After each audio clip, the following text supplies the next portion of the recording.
Hello, everyone, and welcome to the Breaking Uneven podcast. We love to talk shop, uncover the beauty of failures, and play a few games.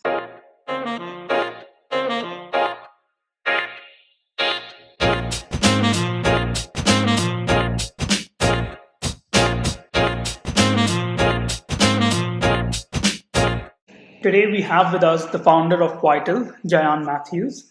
After finishing his MBA, Jayan went straight into the world of insurance at ICICI Prudential, and then Apollo Munich, and then Vital. He has worn the hats of sales, marketing, product development, and then finally founder. So, have we missed anything from your journey so far, Jan?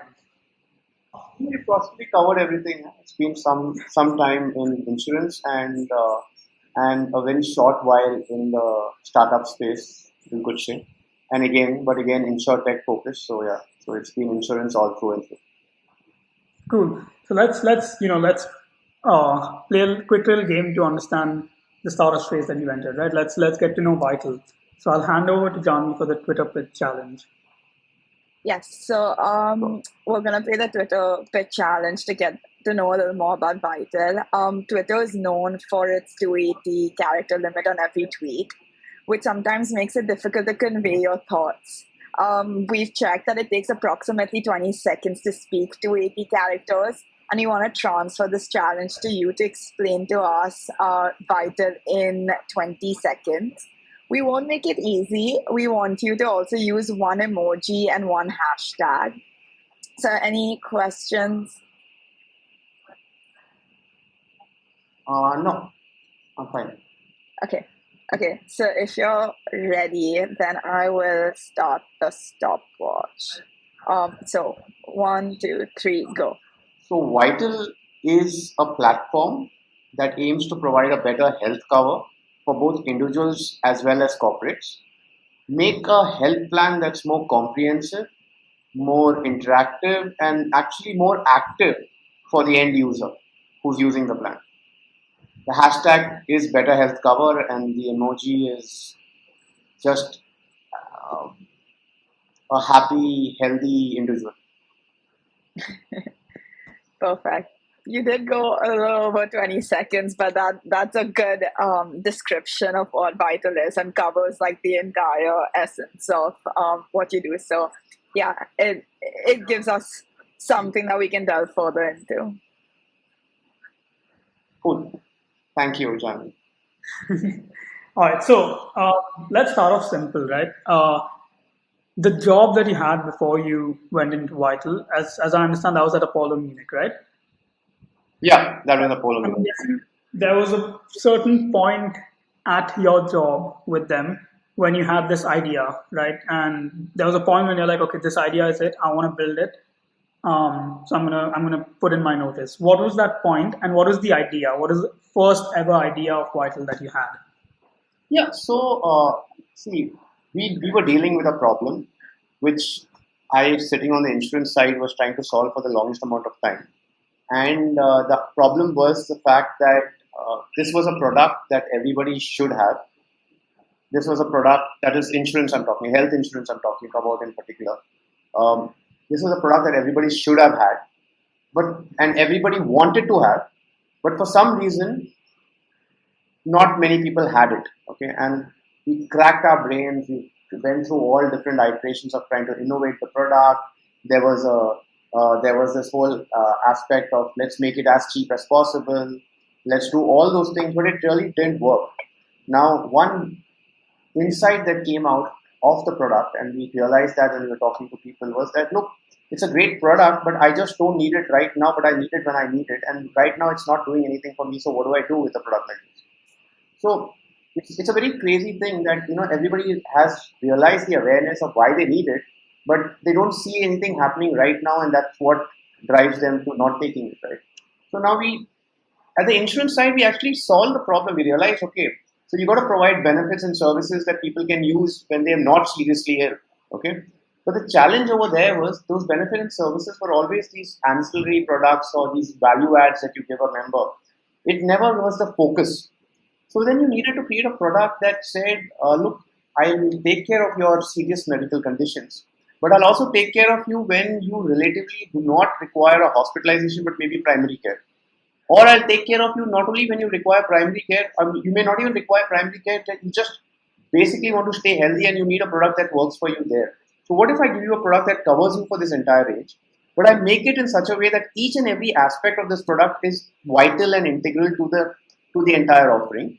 And each of these benefits and services that I'm giving you will sustain itself. It's not an ancillary value add. You're paying for each of these services, and each of these benefits and services are equally important. And finally, at the end of the day, what do I do in terms of a delivery mechanism to enable you to take this or use these benefits in a very seamless way, right? Now, there were certain regulations that were there on the insurance side that prevented you from actually making any money out of wellness at that point of time. There were regulations on the insurance side that didn't allow you to do certain things in terms of the primary healthcare space, unless in the way you wanted to scale up and all that. And also, so this aspect of these value-added services always became a value-added service. Of course, regulations have changed in time, but at that time, it was a very strict that, okay, insurance means insurance premiums, and that's all that you get. So the innovation that was possible, the delivery mechanisms that were possible, and all that were outside the insurance industry. And that's what got us thinking on Vital. I met Rahul, who was my co-founder, who's basically who's my partner at Vital, and even he was walking on the same path of figuring out how do I make healthcare more accessible and how do I make a product more accessible. He actually came down to Apollo Munich as we were working together on a product on those lines, and I realized that there's more to do outside the insurance side at that point of time, and that's where both of us got together and said, okay, let's conceive this product called Vital. Of course, there have been many pivots, changes, product changes in 3 years. You know what happens in this thing, and being a startup, there were faster pivots and all that we managed to do, and that's what worked for Vital, and that's what's keeping us on all this time there. Yeah, I think it's not easy to digitally disrupt an industry in a country like India, right? There's a lot of education to the customer, which is obviously the biggest hoop, because if you look at purely from a pricing perspective and a model perspective, right, the product is better. There's no denying it. But it's still a digital disruptor, which is kind of difficult to convey to the Indian consumer. But I think your marketing background, which also shows itself in Vital in terms of the quirky language, the high focus on design and everything, it's obviously changing the way insurance companies are received by customers, right? It's not the traditional 20-page document that you get from Bajaj Alliance or Tata, and you have to go through it or whatever, right? It's a lot more engaging, a lot nicer. But to a certain extent, it's also how do you stay on top of a digital insurance system as a non-technical founder in terms of the tech side of it. Yeah, so that's where a couple of synergies that work with Rahul also on this, because he's coming from a tech background and he's also coming from a product dev background when it comes from the startup space. So that was a huge help. The focus was exactly like you said, Anuj. You rightly put. The challenge was, insurance is not a very simple product. It's a complicated product. Let's be honest about that. Okay, but the way you communicate is also very important, right? Of course, there will be a 17-page, policy document that will lie because it is an insurance contract after all. But there is also a way of making it friendly and more easier for a customer to understand what he's getting, right? The legal document is great to be there, but there has to be ways and means in which we wanted to simplify this and ensure that a customer understands what he's getting, and that's why our focus was entirely on simplifying that aspect. The first aspect actually was to make insurance not that scary, big, animal that you have to be worried about, but look at it as that friend that is going to really help you, and make that language in that manner. And yes, so the first thing actually we did was simplify the language, say that okay, these are the benefits that you have. We, for the lack of a better term, also didn't want to get into that. See, most of the time the challenge that insurance companies face is that they want to ensure that that they've covered all the bases, right? And it's a contract and all that. Now, what happens in that is sometimes you forget that the end user who's reading that contract is just looking to see what he's getting out of it in a simplified manner. And we focused on that. The nature of our product also was very different. We actually created the initial product that we actually created was a low cost cover which enabled you to get an adequate coverage without compromising on the benefits and services. But we used some very interesting things that were there in insurance, like deductibles and all that, which low deductibles and all that, which people were not playing with at that point of time. And we wanted to create that in a way. We wanted to solve one of the problems out of the many problems that we are trying to solve together. One of the problems that we wanted to solve was that the problem of people taking health insurance also were taking health insurance with a very low cover amount rather than taking an adequate cover amount. So we introduced a small concept of a small deductible, right? That we said, okay, instead of you taking the cover from rupee 1, take the cover from rupee 35,000 or rupee 50,000. And by just doing that much, I could now make a product that was a cover amount that was around 20 lakhs, affordable at a price range that was less than a 5 lakh cover. By just doing a small deductible like that, right? That kind of, and the insight that we knew that customers do not buy health insurance for 10,000 or 20,000 or 30,000 rupees. They are worried about that 1 lakh expense or the 2 lakh expense that happens at the hospital. And we wanted to solve that. Now, everybody said conveying this deductible is going to be a very complicated affair. Don't do it, right? It's a very complicated thing to tell a customer that the first 35,000 is not going to be payable and only after that cover is going to come in. So we really racked our brains into trying to understand how do we communicate this in that app or in that app flow of his when he's buying the product, that he understands what he's doing and he's getting this 35,000 and what's happening over there, and make it clear, because that's the most important thing. For whatever it was worth, right? 70% of the customers who came to our platform to buy the product, who brought the product from us, ended up buying the 35,000 deductible. So that communication was very key, and it worked, and that's what really worked. And people have started adopting that, but the idea is, the challenge that happened to the product was, till now in insurance, we always used to think the product is benefits. The product is the benefits that are there in the product, and you just make the benefits right, and that's all that goes into the product. What I realized coming on this side was the product is not just the benefits. It's also how you communicate the benefits that are equally important. And that kind of, really opened up the thought process that, look, the design part of this element is really important. And so we were a young team we were a small team at the end of the day. Rahul had his expertise, and then we had a very, very young design team also, but they really thought their way through this navigated their way through this to communicate this in a seamless manner. And that really worked. And even now the focus is on design. I'm saying every day we are learning. And if you tell me today, do you have a brand team? In fact, somebody just asked me a couple of moments back, what is your, what does your brand stand for? Or, actually somebody was interviewing, who was basically, I was taking an interview of someone, and he asked me, what's the culture, what's the brand stand for? And I said, we're discovering every day, right? So it's still learning. If you're learning each and every day what to change and how to change. But the good thing is we can do that. And that's the flexibility that we have as a young thing, and it's always customer focused, and that's what we're still keeping on doing. We're still learning our way through. I wouldn't say that we've perfected anything yet, so that's a long way to go. Yeah, one thing that you mentioned about like brand and people asking what your brand is, I think nowadays every company needs to like stand for something and develop that brand identity, because I feel like a lot of people connect to that rather than just the product. Like it adds value to the whole company as a whole. So yeah, that like seeing that your interviewees are asking you questions like that like is interesting to see. But like I've seen, like as you've spoken this entire time and like things that I've seen, I feel like on the consumer side you've definitely nailed it down. You are providing like high value to them.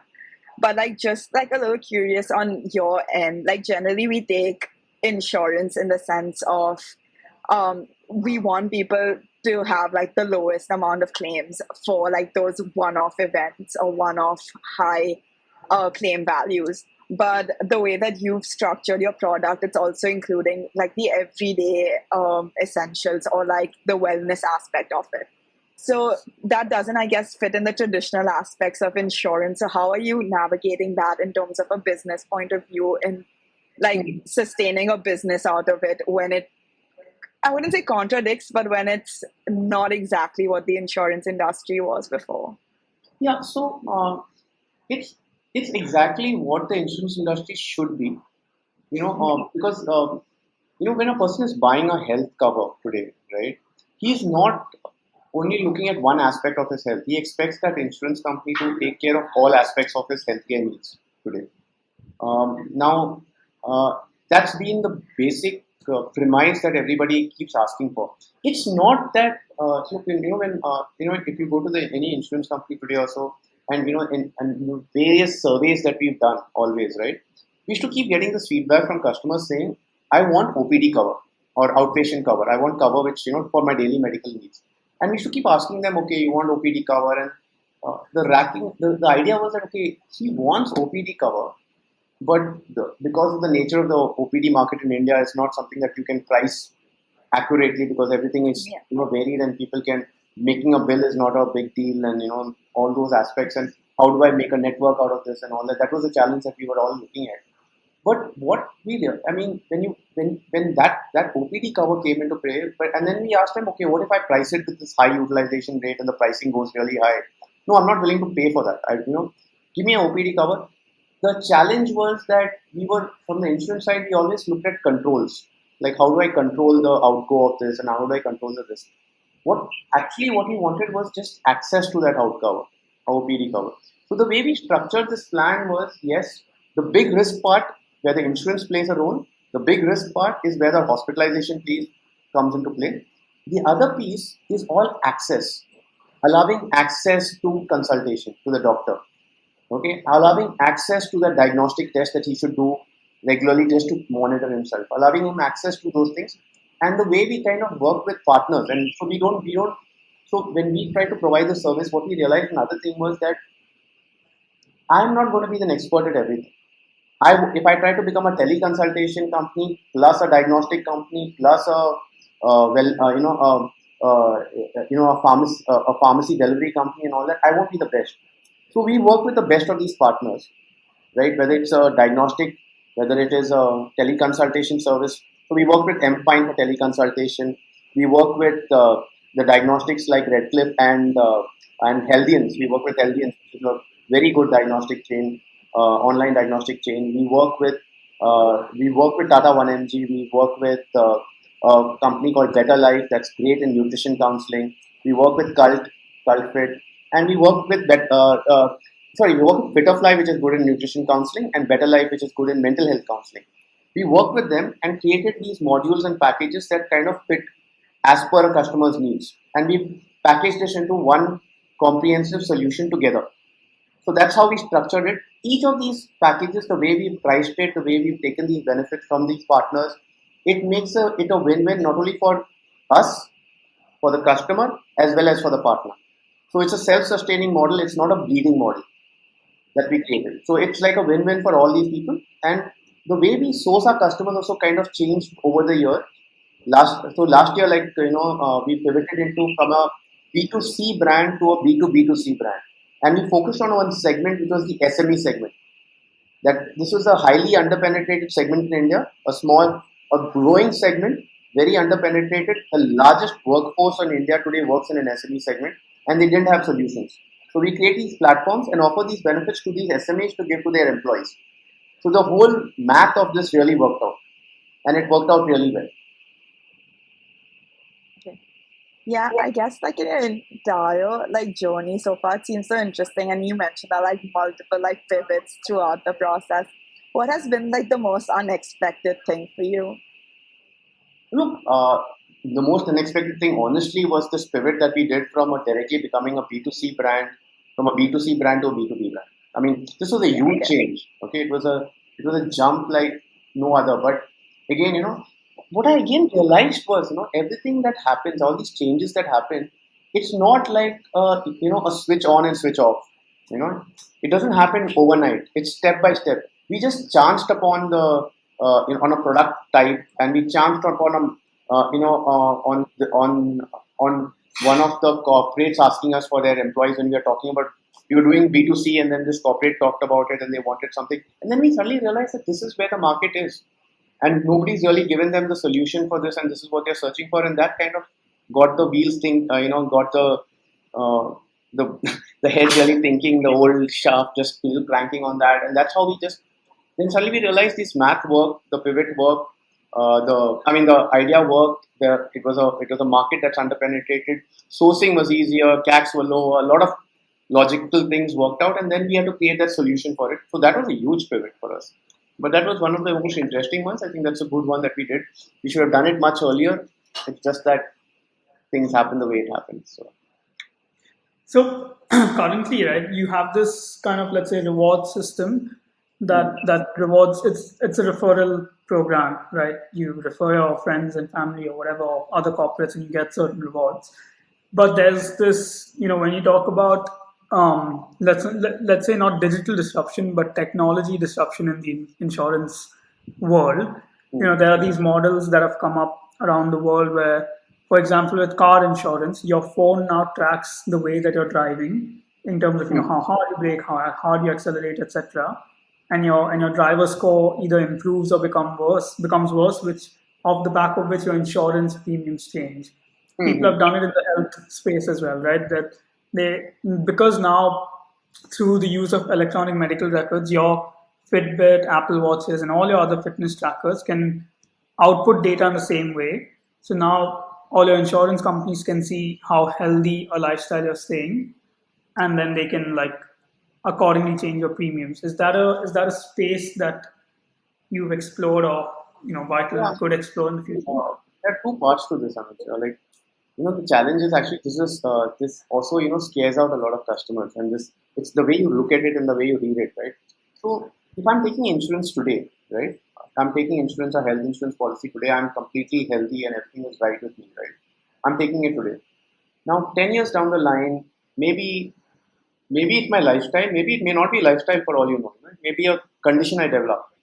So for maybe it could be someone developing cancer after 10 years, right? Now, when he develops cancer, now his health condition is worse enough, right? But the point is, at this point of time, are you going to penalize this guy when he needs to cover the most by telling him that, look, now your health condition is bad, and now I'm going to, penalize you.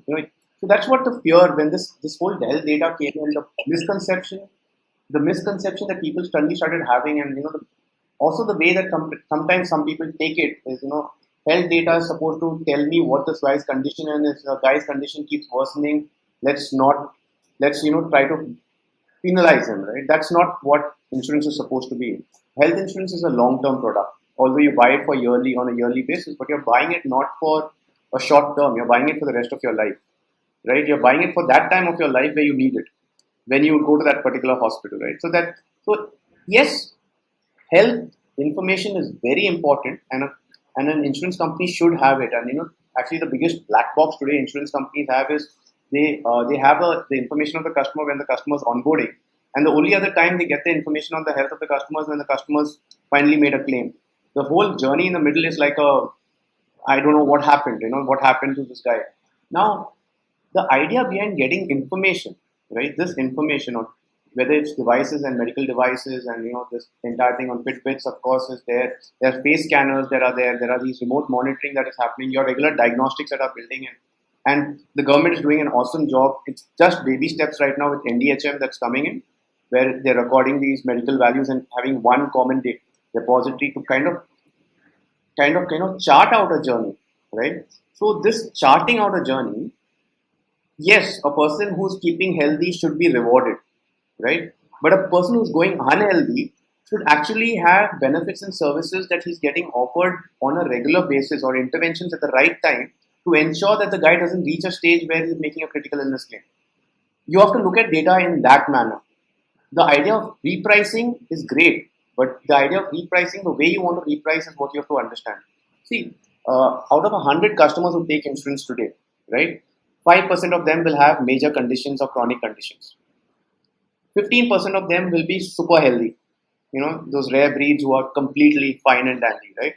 You have the remaining large population that is around 75 to 80% of people who technically are the guys who right now may be at a risk of developing a condition based on their lifestyle, based on what they're doing currently with their health and how their health is going to progress over the years, right? This population is the one that you want to control. This is the population that you want to not control in a sense, manage or this thing, but manage their health condition and allow interventions at the right time so that these guys are the ones who don't come into that 5% after 10 years. And that's where data is going to get used.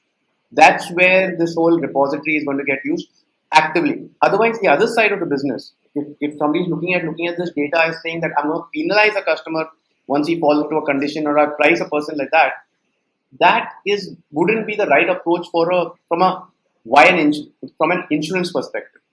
And this is where so this is not a new concept. This has been there for years, but I believe right now with the kind of tech that we have, the kind of integrations that we have, the industry is at a much better position to do this in an effective way as compared to earlier, where the kind of resources that we had were not available. And this is where I'd see the future of how tech is going to get used in health insurance as compared to any other things. Motor, I understand what you're telling me. That the device is present and it tells you how far when you're using it, you pay for it, and it also measures how, because there you're controlling behavior. Here the challenge is health is really unpredictable. You never know how it's going to go in that sense. Yeah, no, that's very true. I think I'm not so well versed with the field of insurance. I'll let John V attest to that because her background is in that space as well. Nice. Yeah, no, I mean, yeah, it's interesting. Like you said, that certain things are controllable, and you don't want to penalize someone for just for things that are out of their control, especially like chronic diseases that you have no idea that's also developing. That could be hereditary. That could be exactly. So yeah, so there can be so many other complications that come with it. But yeah, I think even in terms of data, I feel now there's so many opportunities in order to do it. But it obviously depends on the consumer itself. Some people, even if they have an Apple Watch, might not be comfortable sharing their data. So it's going around all of the issues as well. You rightly said, people are not comfortable in sharing health data or their health data because they look at the trust factor comes into the picture. What is this data going to be used for? So it's a highly imperative for this industry, for anybody who's working in this industry, to make sure that their mindset and their alignment of thought is not towards using this data to help the person, rather than using this data to, okay, I've caught you and now you're a criminal and I'm going to punish you for this. So that is a huge thing. See, earlier health insurance was a big awareness. There was a big effort to say that, okay, how do I increase the awareness of health insurance? That was one challenge of the industry. After that, awareness came into the fact that, okay, how do I make sure that these guys trust that I'll pay claims? Now, actually, the biggest challenge that this industry has today is convincing people that, look, share your data because I'm going to help you stay healthy because it's in the best interest for you and me both. And this is the next big challenge in terms of communication. Not that we solved the first two yet, but this is the next big challenge that this industry has. Yeah, there's also a sense of vulnerability, right? Just sharing health data is something that's really personal and private. And then giving that to a corporation or a company that I guess minimizes the entire thing to just data points. I think that sometimes can be counterintuitive or not as comfortable as people think. I don't know. I feel coming from when you just look at it as a data point of view, you question why people wouldn't just hand it to you. But at the same point, when you talk about it on a personal level, it is a very vulnerable information that you are willing to share with people. I agree. But you look at it from an outside. I'm not talking about insurance now, but if you look at it from another perspective, whether we like it or not, our lives have got I'm not saying our lives have become very easy, but our lives have become, I'd say, a lot of benefits and services that we take for granted today is because of us sharing data. I mean, there are a lot of aspects of our life that have become much more simpler and efficient for us because of us sharing data. But you're right. But I'm completely in line with what you're saying. If I'm sharing data and I'm becoming the product, there's a problem, right? But if I'm sharing data to make my life easier, it's how you look at it. You remember this old saying that, the current saying, however it is that, if you're getting something for free and, you're sharing your data for that, it's not coming free to you and you're the product that's getting sold. That's wrong. That's where the misuse happens. But if you sharing data allows to improve your life and make your life better, I mean, it's where you don't become the product, you become the person who's utilizing the benefits of having that data. That data is your currency, not somebody else. So that's where. But yeah, it's a very, like I said, it's a very thin line to it's a tightrope walk, right? Where you are not using, so the data is not being shared in such a way that somebody else is monetizing on your data without your permission. But it's definitely, if I can make your life simpler, I can make your the cost of healthcare much more accessible for you, the benefits of healthcare accessible for you. I'm willing to share that as my current data, as my currency, if I can get that back.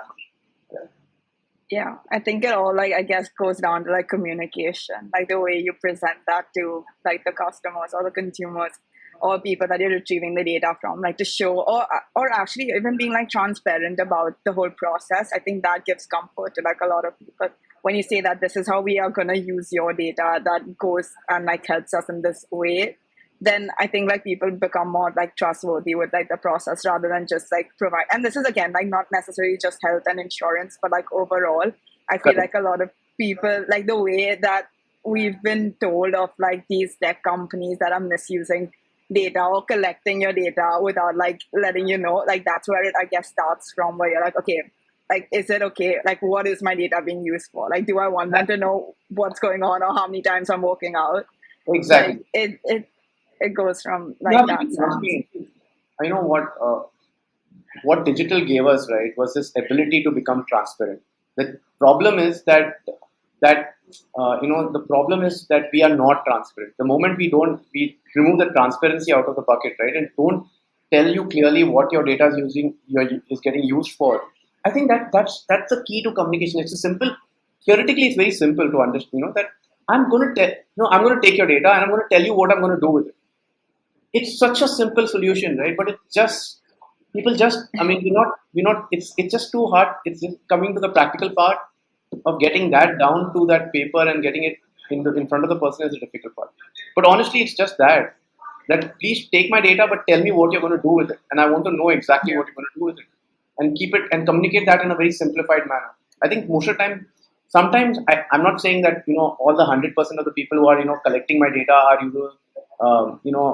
using it correctly, but I'm sure there are these 30% of people who are taking my data, but they really want to use it well. But the way to explain that or to communicate that is not easy. So it's too hard to put in efforts and resources into communicating. So I won't communicate, and then that's where these walls get created and the trust goes down the drain, and that's actually a bigger cost than you realize.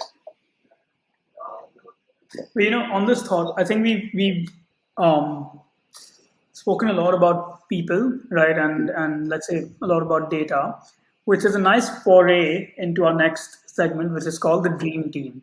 So now imagine that you have to fill up the top three positions at Vital, Hmm. right? So you have to first choose what your top three positions are, and then I'll show you a list of 8 global founders, CEOs, and executives, and you have to choose three of these to fill those positions. Now, given our conversation before this, do note that a lot of these are heavy data collectors and not the most transparent. So you might want to keep that in mind when. Okay. So, in terms of three positions that for me would be very key, would be one would definitely be a person uh, who knows how to utilize data, right? Who knows how to utilize data, and the data scientist or somebody, if the person who knows what to do, right, with all the information that I'm collecting, that would be the one key person. That would be the second. The second position definitely would be someone who finally who has who has an understanding of, from a product design perspective, the product and benefits design perspective, and how to understand what the user is asking for and what the user is getting. And the third position would definitely be someone who knows how to distribute this, because unless this third person is there, the everything else just is um, great to have, but it's not going to be. So the distribution is the key person out here. These are three positions that kind of would be for. In fact, in any order, but all these three are equally important. You said 1, 2, 3, but I'm not assuming that's not in priority. That's fine. It's Top these two three can be positions. equally important. That's Yeah, of course, yeah, will be yeah. fine. So now let's, which who out of these eight would you pick? And there's designations are given below who they are in case you don't know. But who would you pick to fill these three Yeah, yeah. positions? Yeah, so one clear person, Indra Nui would come into head of sales and distribution. Jan Com would come into product design, and Anna Larry Page would come into the data scientist perspective. So that's your team. Not Yeah. bad. You got two heavy data collectors. Well, technically PepsiCo as well. PepsiCo. But yeah, I think for the positions that you've chosen, the people picked are quite. I'll give you why I think, right? So, chief data scientist Larry Page, that's sort of self-explanatory. Then there's Jan Koum. I think the benefit of someone like him for head of product and design is he knows how to keep things simple, Exactly. right? And there is the entire what WhatsApp did 3 years ago with having that encryption message and talking about privacy. Even today, their biggest marketing campaigns are about privacy. So I think Correct. that transparency and everything, he would help you achieve that goal. And yeah, I guess sales and distribution no better than one of the largest, head of largest companies around the world. Who At knows least, yeah, what? fair enough. Yeah. But cool. So let's move on to our next segment. I'll hand over to Janvi for the rapid fire. Yeah. Yeah, so the rapid fire, it's pretty self-explanatory. I'll ask you a question and then you can give us a quick answer. So the first question is, how many all-nighters did you pull in your first year of Vital? I didn't. I mean, Wow, okay. we work all days. We work 7 days a week, but I never let my. I'm too old to pull an all-nighter, yeah, so there's no way I'm gonna pull an all-nighter. But I guess in like true Vital spirit, like you think about your wellness as well. It's a good life Obviously, work balance. obviously. Yeah. And I don't. Sleep is the most important nutrient that your body can get. Yeah. Yes, definitely. Did you ever question whether it was worth it? Every 2 days. You never know. I don't know. I mean, last 3 years, you get up every morning, and at some mornings you're like, okay, I'm going to beat the world, and this is awesome. The other mornings, you get up and said, what on earth are you? Who on earth are you, and what are you doing? So it's like a daily battle, yeah, and you really thank your support systems that are there. You thank the fact that God puts a family like that you have, that you can do things with. So you really need those things. I mean, you really need those support systems. So yeah. Emotion when you first fired someone. Oh man, that's a sinking feeling. I mean, it's the one. It's the worst. It's one of the. It's one of the most difficult things to do in life. I mean, honestly, and the cuts that we had to do. See, there's firing people in case of non-performance is one, but we also in a startup you also take calls of firing people when resources are short, and those are the most difficult conversations that you can possibly have, where it's not the person's fault. Honestly, it's your fault, and that is the difficult part. That's tough. That's really tough. Okay, what is the craziest story you had while building the business? Crazy, when you define crazy, it's like, I don't know, there are so many survival points, tipping points. Like every day is like a tipping off point, like, whether you're going to fall down a raven, a big hole, or you're going to, fly. So I don't know I can't think of any single crazy point that came in, but I mean, there are quite a few of them. I mean, a weirdest place you've worked from? oh yeah, so that could be okay. Working on the go is all okay. I mean, at the end of the day, whether you're working in the metro, or you're working in the middle of bus ride between the airport gate and the flight, right? That's fine, but I think, uh, yeah, it could be. Honestly, it was. I think once it was in a random street corner. I mean, so it was in a random street corner. I had to open the laptop and send out some mails immediately, and it was like standing in the middle of nowhere, and people walking around and they are sitting on the ground on a footpath and just trying to figure out something quickly. So that was something I think that would be one of it. Yeah. Which hobby of yours did your work kill? Binge watching. I think that's a good thing. It just went. But I think this one killed it. That That's it. Yeah, that's not a bad hobby to kill, so it's fine. It was the worst. I think. Thankfully, I mean, I think the last series that I ever watched was GOT, and I think that's it. I don't think. Yeah. Good. At least you left Books, a note. Hmm. books or podcasts? Yeah. So right now, I'd say podcast. When I say podcast, I'm actually all my books have got converted into. I've got into this thing Audible. So Audible. Yeah. I mean, all my last few books, except for one which is never ending, which is a hard book, is *Sapiens*, which is going on for the last few months, and I know. And but Audible is the one that's made me go through around 6 or 7 books in the last a month and a half. So Audible. So if it's Do you, podcast, while like listening to Audible, do you have like the book with you, or do you just like listen to it while doing other things? no. So Audible is when I'm traveling or anything. That's what I'm listening to always. So I can't do 2 3 things together. I won't do 2 3 things together. But Audible is when I'm listening. That's it. I'm listening to the book. That's it. Otherwise, nothing else. Are you a morning person or a night person? Morning person. And what's your favorite social media? Right now, honestly, it's I think the safest one, which is Instagram, because I cannot stand anything else. I was addicted to Twitter for a long amount of time. It's just depressing. Facebook, I lost a long time back, thankfully. Reddit and all that, I'm still getting through, and the only reason I'm on Reddit or any of the other new ones is because I just want to keep up. When my son hits 13 and he starts looking at those channels, I just want to be okay. I know the internet. That's it. Fair enough. But yeah, that concludes our rapid fire and brings us to like the end.